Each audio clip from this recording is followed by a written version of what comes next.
Campak lada sikit, letak rampah ratus sikit, siap makan. Apa rasanya? Wallahu a'lam bishawab. Tapi itulah makanan yang Nabi kata paling seronok. Pasal kalau kita ni adab kita makan minum ni, bila kita tak suka satu-satu makan, jangan kita hina. Kadang-kadang kita hina, apa ni masakan tak betul, tak guna lah, tak sedap lah, masin lah, kurang garam lah, itulah, inilah, macam-macam kita komplain. Jadi akhirnya bila kita komplain makan, itu tanda kita tak bersyukur kepada Allah Subhanahu wa ta'ala. Sedangkan rezeki itu Allah berikan. Kalau kita rasa sikit tak sedap, tinggalkan, tak payah kita makan. Dan tak payah komplain. Absal tak makan bang? Tak ada abang, tak selera.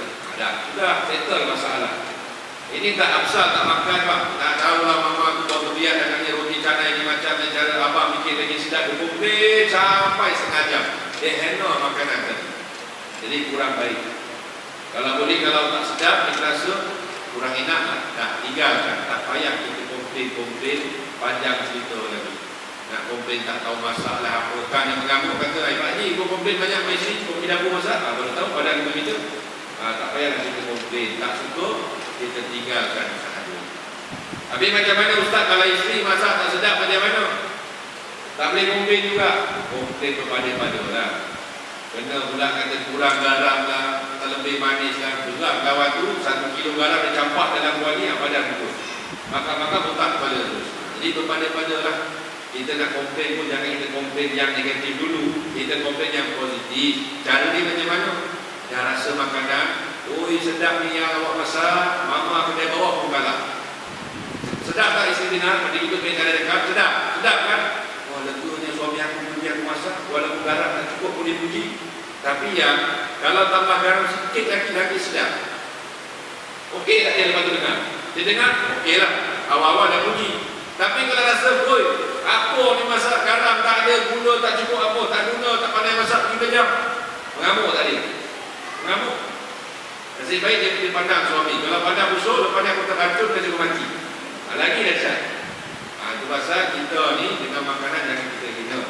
Nak komen, kita komen yang positif, baru kita beritahu apa yang patut dia tambah dalam perbuatan tersebut. Wallahu a'lam bishawab. Jadi siapa ni Salma ni? Salma ni siapa? Salma ialah isteri kepada Abu Rafi'. Beliau merupakan khadimah keluarga Rasulullah sallallahu alaihi wasallam dan pernah mengasuh anak lelaki Rasulullah iaitu Ibrahim. Salma ni khadimah. Kalau lelaki dipanggil khadam, perempuan dipanggil khadimah, pembantu rumah. Khadimah atau khadam ialah pembantu rumah. Yang kita pula faham pembantu rumah ni macam apa ni? Itu masalah tu. Kalau pembantu rumah maknanya apa? Tugas kita contohnya 10 tugasan tiap-tiap hari kita kena buat. Jadi bila mana kita ada pembantu rumah, apa kita boleh buat kerja kita? Daripada 10 tugas, 5 tugas kita buat, lagi 5, tolong ibu ya, kita lagi 5 ni ya. Ialah ibu, saya akan tolong. Jadi maknanya membantu meringankan beban kita. Bukan kita faham pembantu rumah, package semua dia kena bikin. Daripada subuh, lepas subuh dia bangun, sampailah pukul 12 dia tidur, semua kerja dia kena bikin. Basuh jamban lah, lubang jamban kena basuh lah, lantai kena basuh, kena rumah, kena sapu, kena masak, kena jaga anak, kena basuh kain, sidai kain. Saya dengar pun macam cabut ni. Banyak tugas kena bikin. Gaji berapa? 450. Sudah.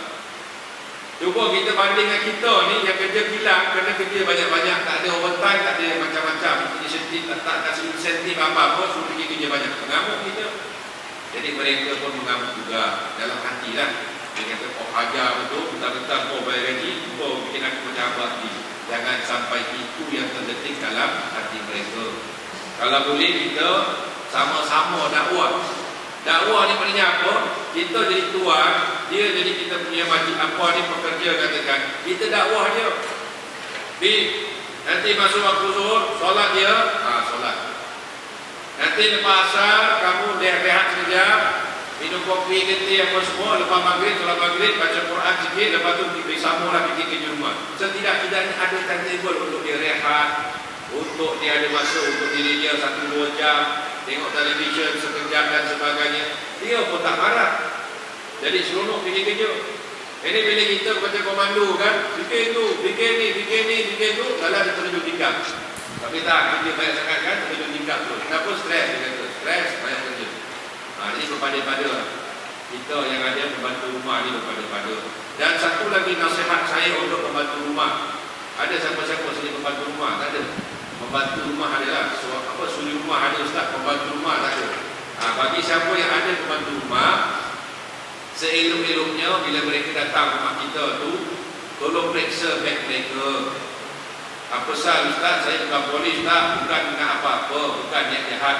Periksa beg mereka, kerana kalau mereka ni keluar sebarang tambah, macam-macam barang di bawah. Jadi periksa beg mereka. Kalau ada macam pasir ke apa, ambil benda tu, cakap ini benda pergi buang. Pasal tu benda banyak khurafat syirik ni, benda tangkal-mangkal semua di bawah. Tujuan dia kenapa? Supaya dia punya bos suka dia lah, itulah ini. Kita ada Allah cukup, kita minta pada Allah. Kenapa kita mesti minta pada tangkal-mangkal ni semua? Kita namanya Islam kan? Islam minta pada Allah sahaja, tak perlu kita minta pada tangkal-mangkal. Ini pernah berlaku kepada saudara saya, dia cek, dia kata macam-macam ada. Ada kain balut merah lah, kain kuning lah. Dalam putih dia macam apa serbuk lah, macam-macam. Saya kata, dia mari sini, saya kata. Kamu Islam tak? Dia kata, saya Islam. Kamu solat? Saya solat, Alhamdulillah. Saya kata sama dia, kenapa kamu perlukan barang ni semua? Dia kata, ini ada satu toko kasih. Dia kata, kalau sebarang tambah, bawa ni barang-barang semua, supaya kamu selamat. Saya kata sama dia, dunia ni luas milik Allah Ta'ala. Di mana kamu berada, Allah bersama kamu. Cukup Allah bagimu. Tak perlu tanggal-mangkal. Ya Pak, saya kadang-kadang risau. Ada orang mau bikin perkara buruk, ada orang mau niat jahat dan sebagainya. Saya kata sama dia, kamu minta tuan kamu bagi kurma ajwa, hari-hari makan 7 biji. InsyaAllah racun dan sihir, Nabi jamin tak akan kena hari tersebut. Pergi suruh tuan begini. Tuan dia dengar, tuan dia kata, boleh beli tuan? Boleh, dia kata. Saya punya saudara lah, boleh. Berapa 1 kilo? $70. $70 betul-betul. Nampak? Dia boleh-boleh, tapi dia $70 dia tercengang kejap. Kira-kira balik, alamak, over budget ni $70. Dia belikan sebulan saja. Lepas sebulan tak beli lagi. Pasal apa? Over budget. Nampak? Macam-macam. Pasal kurma dah memang itu harga dia. Lainlah kita cerita, kalau kita yang produce, kita bilang kurma, tu lain cerita murah kita dapat. Kita bukan bilang kurma, kita yang membeli. Jadi membeli itu biasalah, harga berapa yang ditawarkan kita terpaksa bayar. Jadi itu sahaja. Jadi akhirnya dia buang barang-barang tersebut. Kadang-kadang masa apa mereka takut, mereka nak keluar negara kan, dia tak tahu macam mana dia punya majikan dia, macam mana akhlak dia, perangai tingkah lakunya. Jadi akhirnya untuk berhati-hati, inilah kadang-kadang mereka ambil macam-macam barang. Jadi kita ni ada agama kuat sikit, kita nasihatkan dia, kita suruh dia buang barang tersebut. Jangan kita biarkan mereka terus sesat dengan khurafat-khurafat dan tangkal-mangkal mereka tadi. So kena hati-hatilah dalam hal tersebut. Wallahu a'lam bishawab. Jadi secara kesimpulannya, khadam tadi ialah pembantu, bukanlah dia seperti kita anggap seperti hamba abdi kita. Kadang-kadang anak kita pergi kasut pun suruh dia basuh. Bi, basuh anak saya pergi kasut, bi, kasut saya pun basuh. Kadang-kadang kaki kita pun suruh dia basuh. Cuba tak?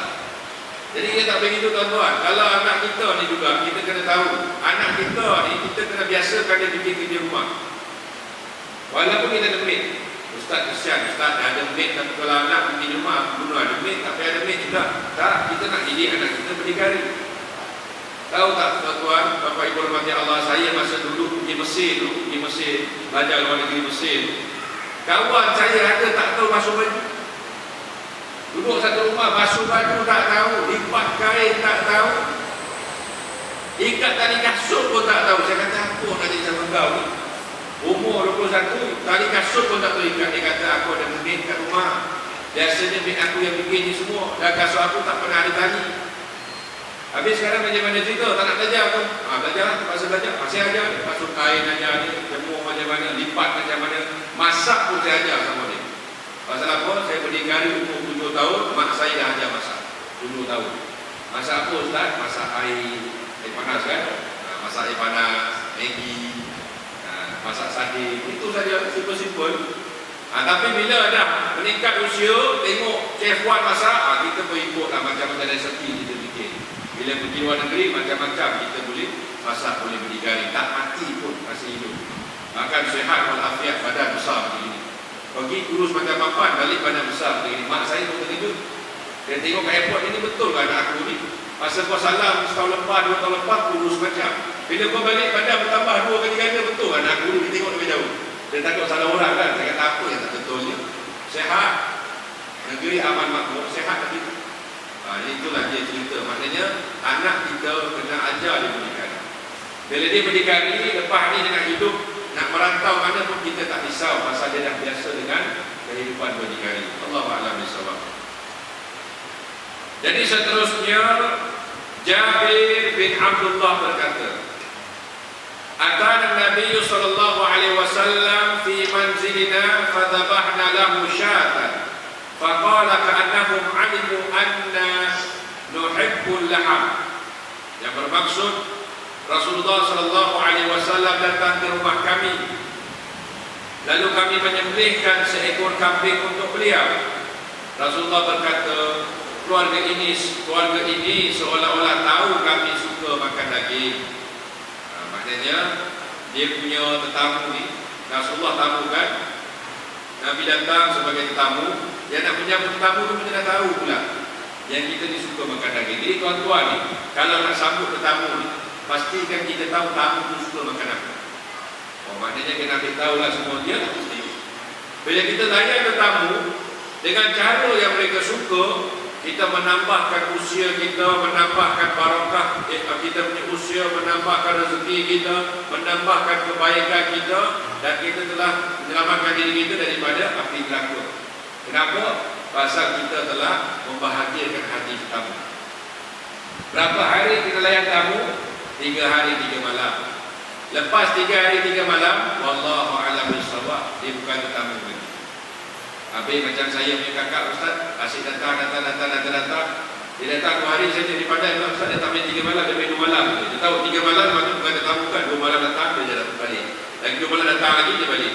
Asal saya tak layan, so kau tak tahu nak layan tamu ke apa, akak kau tamu ke? Kalau ada akak, adik ni, abang ke, bapak ke apa, itu dah macam keluarga.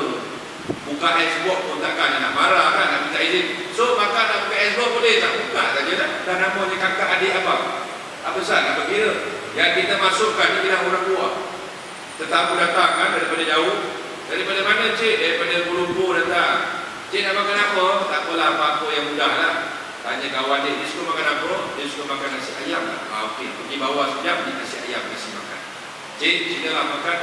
Macam awak tahu pula saya suka nasi ayam. Silakan makanlah cik, dia rezeki Allah. Bahagia tak ada tetamu tu, bahagia kan? Bila dia bahagia saja, malaikat yang datang orang rahmat ni doakan kita. Ini mudah, nak dapat kebaikan mudah dengan layan tetamu. Selain daripada tetamu, anak-anak yatim.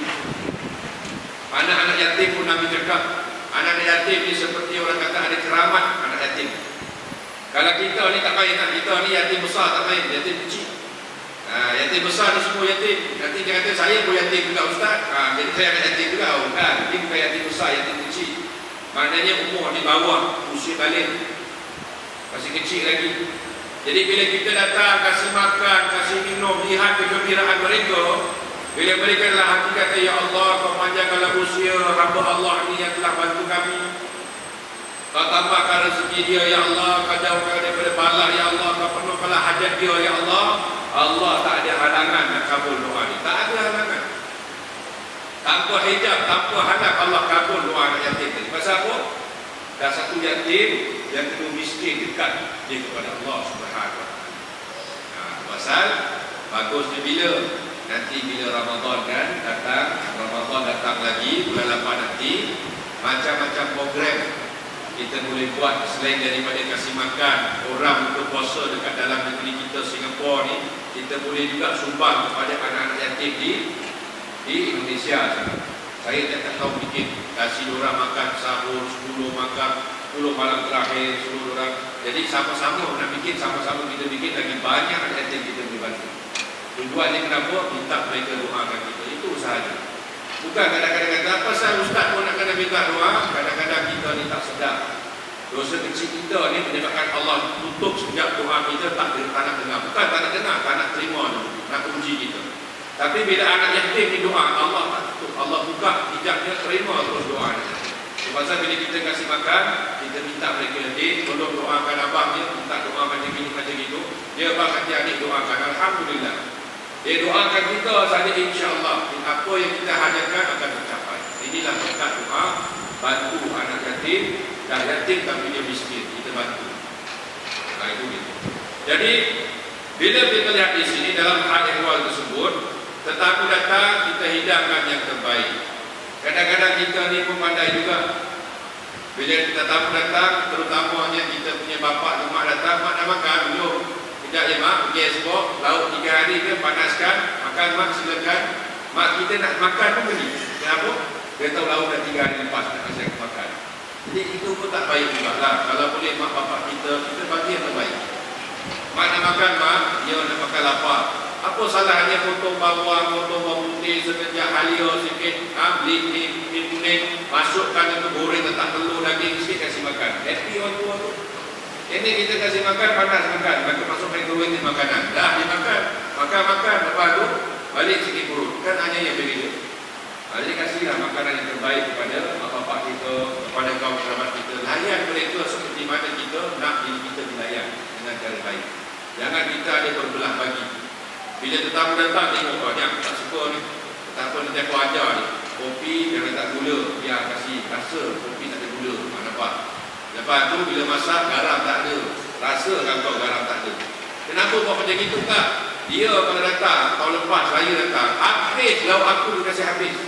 Dia seorang satu family, habis satu periuk aku punya lauk dia kasih habis. Baguslah daripada tak habis. Masalahnya Ustaz, ada lagi 10 keluarga pun datang, dia satu keluarga dah habis. Nak kena keluarkan lagi masak kali cik. Jangan rasa rugi. Awak kasih orang makan, hati dia bahagia. Walaupun satu periuk dia kasih habis, Allah Ta'ala dah catat pahala. Berperiuk-periuk dia pahala Allah dah catat untuk kita. Tapi bila kita sebut, apalah, dia dah balik, senyum kita, wah bagus ya, tolong habis kalau satu periuk. Selalu-selalu dah datang, terima kasih banyak ya, dia balik. Tutup pintu, hajar betul. Itulah aku. Dah kena beli masak lagi, kena beli masak balik dah. Isi kita kan, kosong, tak ada pahala. Jadi di mulut ni akan jaga. Jadi kalau kita mulut saya susah Ustaz, kadang-kadang kalau tamu balik habis saya mengatur. Macam mana caranya Ustaz? Tampal plaster. Senang gitu. Tetamu nak keluar jadi ambil pak tampal. Dia berbual kat dalam saja, tak dengar. Bila dengar saja, habis berusuk. Senang gitu. Siapa nak tampalkan, suruh suami tampalkan. Bang, belum buka plaster. Kenapa? Dia tutup pintu saja, abang tampal dulu saya. Jadi saya tak cakap banyak. Senang. Kita pun tak mengatur, tak buat dosa. Jadi apa yang kita dah buat tu dapatlah bahagian pahala di sisi Allah Subhanahu Wa Taala. Allahu a'lam bishawab.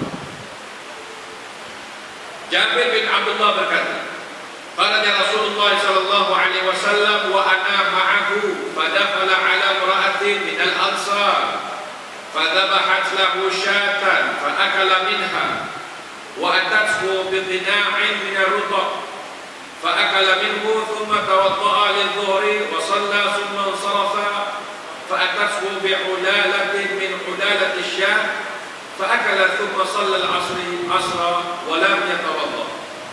Yang bermaksud Rasulullah sallallahu alaihi wasallam keluar dari rumahnya dan aku menemani beliau. Jabir berteman dengan Rasulullah pergi mengunjungi seorang wanita Ansar yang menjemput mereka makan tengah hari.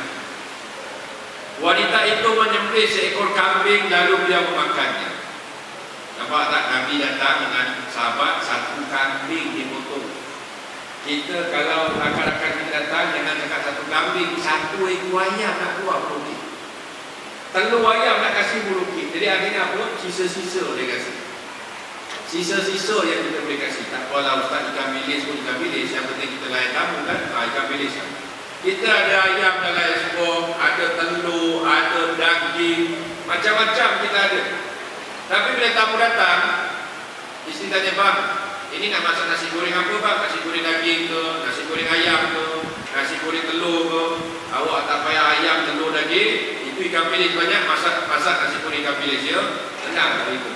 Apa pasal bang ni daging semua nak buat apa? Itu untuk kita makan. Tetamu kita kasih apa yang seadanya. Itu untuk kita makan. Nanti kalau awak kasih nanti bulan ni macam mana tak cukup nak makan daging macam mana? Nampak. Jadi Itu sikap yang kurang elok. Kita jadi manusia ni nak ikut sunnah Nabi. Apa yang kita tengok pada bapak kita ni yang terbaik. Maknanya kalau kita suka makan daging, yang kita suka tu kita beritahu. Itu cara Rasulullah. Sampaikan Nabi pernah satu ketika tengah makan roti kering tengah makan, orang miskin ketuk pintu, tanya ada makan tak? Nabi nak masuk ni, Nabi kasih nak ambil makan. Nabi sanggup tak makan demi untuk kasih orang lain makan. Kita boleh tak buat macam itu? Tepuk dada, tanyalah diri masing-masing. Kalau kita belum boleh buat macam mana Nabi buat, mana iman kita belum lagi sempurna. Ada iman, tapi belum lagi sampai tahap kesempurnaan iman. Jadi kena usaha lah. Iman ni kita kena usaha dengan kita cara layan tamu, dengan cara kita bikin kebaikan kepada orang lain, dengan cara kita buat benda-benda kebajikan dan sebagainya. Bukan sekadar kita solat sahaja. Kadang-kadang orang ingat dia solat, dia puasa, dia zakat, dia haji, umrah dan sebagainya, dah jamin boleh masuk syurga. Tak. Kalau senang itu masuk syurga, semua boleh masuk syurga. Betul? Tapi akhirnya ada perhitungan lain. Selain daripada 5 yang wajibkan di rukun Islam, kena layan tamu. Selain daripada 5 rukun Islam yang wajib, kena juga kita layan kedua mak bapak kita. Selain daripada 5 rukun Islam yang wajib tadi, kena juga kita bermuamalah dengan manusia dengan baik. Bila benda-benda ni semua kita buat dalam kehidupan kita, kadang-kadang benda ni dah menyebabkan kita masuk syurga. Bukan pasal ibadah kita. Jangan salah faham. Ibadah kita ni, kita yang memerlukannya untuk tunjukkan kesyukuran kita kepada Allah. Allah tak perlukan ibadah kita. Kita yang memerlukan. Pasal apa? Kalau satu dunia manusia ni bikin ibadah kepada Allah Ta'ala, tidak akan bertambah kemuliaan Tuhan. Satu dunia. Berapa bilion manusia di satu dunia ni semua bikin ibadah. Tak ada yang kafir, semua Islam bikin ibadah. Tak bertambah Allah punya izzat, kemuliaan Tuhan tak akan bertambah. Tapi kalau satu dunia manusia ni bikin maksiat, bikin kejahatan, Allah punya kedudukan tidak akan makin hina. Tak akan hina. Tak akan makin hina Allah Ta'ala kalau satu dunia manusia tak bikin ibadah. Maknanya apa? Allah tak perlukan ibadah kita, tapi kita perlukan kepada ibadah tersebut. So, kena faham tak? Dalam hal tersebut, kita bikin ibadah untuk apa? Untuk diri kita. Untuk diri kita supaya kita selamat dunia akhirat. Kenapa kita bikin ibadah? Dalam ibadah itu ada akhlak. Dalam ibadah itu ada kita punya tingkah laku. Dalam ibadah itu ada sifat kehambaan. Dalam ibadah itu ada sifat tawaduk. Dalam ibadah itu ada tanda-tanda kesyukuran. Banyak yang mengajar kita tentang kehidupan dalam ibadah. Kalau kita tak bikin ibadah, cuba tengok tingkah laku macam mana. Buruk. Bila kita bikin ibadah, dan baru kita nampak sikit sikap kita baik. Elok sikap kita. Bila mana kita dah mula bersujud kepada Allah, kita boleh mula rendah diri. Bila mana kita dah mula kasih sedekah kepada orang miskin, kasih zakat kepada orang yang memerlukan, mulalah sikap kita ni berkurang. Dulu kedekut, tak hidup masih, tak nak kasih. Tapi bila dah belajar pelan-pelan, dah mula nak sedekah, kasih orang, maknanya ada kebaikan. Akhlak kita ada kebaikan. Maknanya daripada kita ni memang tak pernah kasih sumbangan. Bila kita dapat sentuhan-sentuhan beberapa perkara, dah mula nak kasih sumbangan, itu mana akhlak kita berubah menjadi lebih baik. Itu pasal secara kesimpulan yang kita lihat di sini, dalam hal ehwal tersebut, jangan lihat hanya ibadah kita dapat menampung menyelamatkan kita daripada api neraka. Bahkan keseluruhan kehidupan kita untuk ibadah, kita kena lakukan kebaikan untuk semua. Bukan untuk diri kita, untuk keluarga, tapi untuk semua kita kena bikin kebaikan. Wallahu a'lam bishawab. Jadi bila datang Rasulullah dengan sahabat ni, wanita ni potong sembelih satu ekor kambing, lalu dia memakannya. Wanita itu juga menghidangkan satu piring kurma matang yang Rasulullah memakannya, dan Rasulullah pun memakannya. Nabi datang, dia kasih satu ekor kambing, makan ya Rasulullah. Kasih keluarkan kurma, makan ya Rasulullah. Kasih makan dengan sahabat. Lepas tu beliau mengambil wudhu untuk mendirikan salat zuhur. Nabi ambil wudhu nak salat zuhur. Jadi Nabi pun selesai daripada salat, wanita datang bawa sisa daging kepada Rasulullah. Maka Nabi pun makan sisa daging tadi. Kemudian Nabi mendirikan salat asar tanpa mengambil wudhu. Kenapa macam itu? Pasal bila nak makan, bila Rasulullah tahu kadang-kadang ada beberapa makanan yang berlebihan bila makan akan membawa mulut di bau, ataupun ketika itu mulut Nabi tak ada ketika Nabi makan. Jadi itu pasal bila nak solat zuhur, Nabi ambil wuduk. Bila solat asar, wuduk dah ada. Nabi tak payah wuduk pasal Nabi makan dengan sisa, sedikit sahaja, sedikit yang tidak mempengaruhi bau mulut dan sebagainya. Contohlah kita makan nasi biryani dah, makan biryani banyak-banyak kan, makan. Bila kita sedawa bau apa? Bau apa? Biryani kan? Bau tu ada kekal. Tapi kalau kita cuik sikit makan, kita sedawa, bau tu tak kekal, pasal sikit. Tapi bila kita makan banyak, bau tu ada, bau itulah menyebabkan makruh. Pasal apa? Kita mengganggu orang lain dalam keadaan solat tadi. Jadi seeloknya hilangkan bau di mulut itu dengan apa? Dengan cara berduduk atau kita gosok gigi. Boleh tak Ustaz, saya sekarang dah ada wuduk, lepas tu nanti saya nak wuduk lagi? Boleh? Tak ada masalah. Pasal hukum asal ambil wuduk di hukum asalnya sunat. Bila wajib? Bila datang waktu solat barulah wuduk wajib. Wajib wuduk ni kena faham ya. Hukum asal wuduk ialah hukumnya sunat. Bila wajib? Bila datang waktu solat. Cuba bila tengok bab solat, syarat sah solat mesti ada wuduk. Tapi wuduk itu termasuk dalam solat tak? Tak termasuk. Wuduk satu benda yang lain, solat satu benda yang lain. Tapi bila datang waktu solat, kita kena ada wuduk, barulah solat kita sah. Maknanya wuduk hanya menjadi wajib bila datang waktu solat-solat fardu. Wuduk itu wajib. Tapi Ustaz, sekarang saya dah ada wuduk, boleh tak saya solat tanpa pulang balik? Boleh, no problem. Tapi Ustaz, saya nak ambil lagi wuduk, boleh tak? Boleh. Dapat pahala sunat, tak ada masalah. Dapat pahala sunat. Ada orang kata, Ustaz, mana boleh Ustaz dapat pahala sunat? Kita dah membazir air.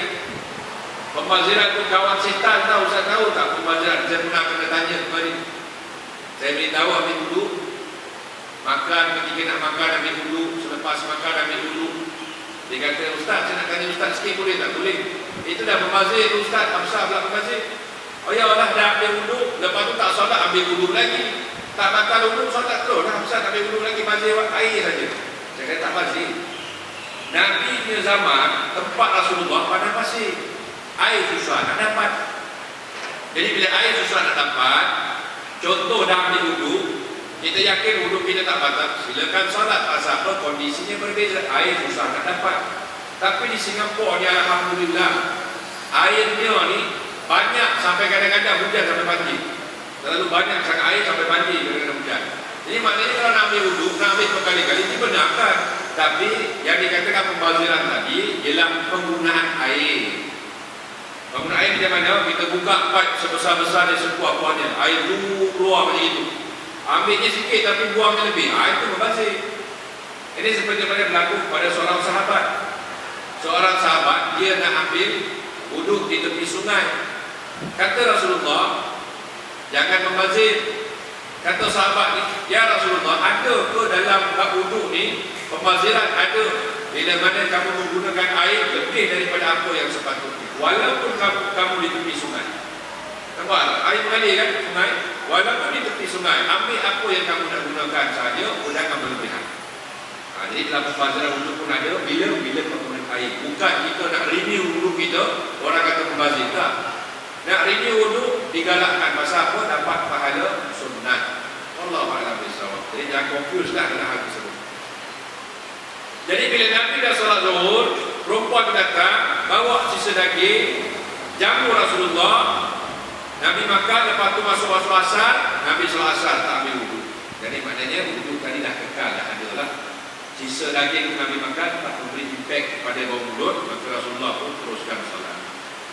Ummu Al-Munzir berkata, dakhala alayya Rasulullah sallallahu alaihi wasallam wa ma'ahu Ali wa lana dawalin mu'allaqa. Qalat faja'ala Rasulullah sallallahu alaihi wasallam ya'kulu wa Aliun ma'ahu ya'kulu. Faqala Rasulullah sallallahu alaihi wasallam li Ali, mahma ya Ali fa innaka naqihu.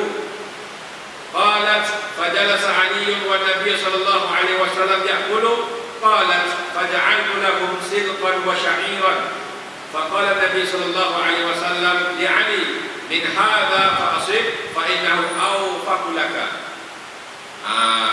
Rasulullah sallallahu alaihi wasallam datang ke rumahku bersama Sayyidina Ali. Kami memiliki beberapa tangkai kurma yang kami gantung. Rasulullah dan Ali memakan kurma itu. Tiba-tiba Rasulullah berkata kepada Ali, "Mah, apa tu mah? Berhenti, berhenti." Kalau kita mah, mana apa? Salma. Kita panggil Salma kan mah. Itu kita. Tapi Nabi panggil mah. Dia kata berhenti kepada Sayyidina Ali. Wahai Ali, berhenti. Kami baru saja sembuh daripada sakit. Ali pun duduk manakala Rasulullah meneruskan makan. Lalu aku menghidangkan lobak dan gandum untuk mereka. Rasulullah berkata kepada Sayyidina Ali, inilah yang sepatutnya kamu makan, sebab makanan-makanan ini lebih baik untukmu. Jadi tips selepas kita baru baik sakit, ini nak kena ambil iktibar. Kadang-kadang kita ni bila sakit makan kawal, lepas sakit kita makan semua yang kita makan. Itu salah.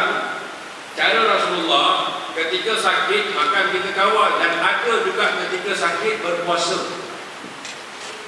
Bila mana kita sakit kita berpuasa, sebenarnya kita sedang menjalani satu healing proses secara natural. Itu dikatakan natural healing. Maknanya bila kita sakit kita puasa. Dan terbukti dalam kajian-kajian saintifik pada hari ini, bila mana kita berpuasa, ketika kita sakit sebenarnya kita telah membantu sel-sel tubuh badan untuk merawat segala penyakit yang sedang dihadapi. Dan puasa yang dijalankan kita sebagai umat Islam, kita berpuasa kita akan memudaratkan. Kenapa? Pasal sebelum kita puasa kita sahur. Selepas kita sahur kita tak makan selama 13-14 jam. Lepas tu baru kita buka puasa. Jadi in between time tu, between 13 to 14 hours tu, kita kasih waktu yang panjang untuk tubuh badan kita ni merawat kembali segala organ-organ dalaman. Pasal kadang-kadang bila kita masuk bulan Ramadan kan, ada kadang-kadang suka buang angin. Dia pun pelik, besar kan? Aku ni bila bulan lain tak pernah suka buang angin.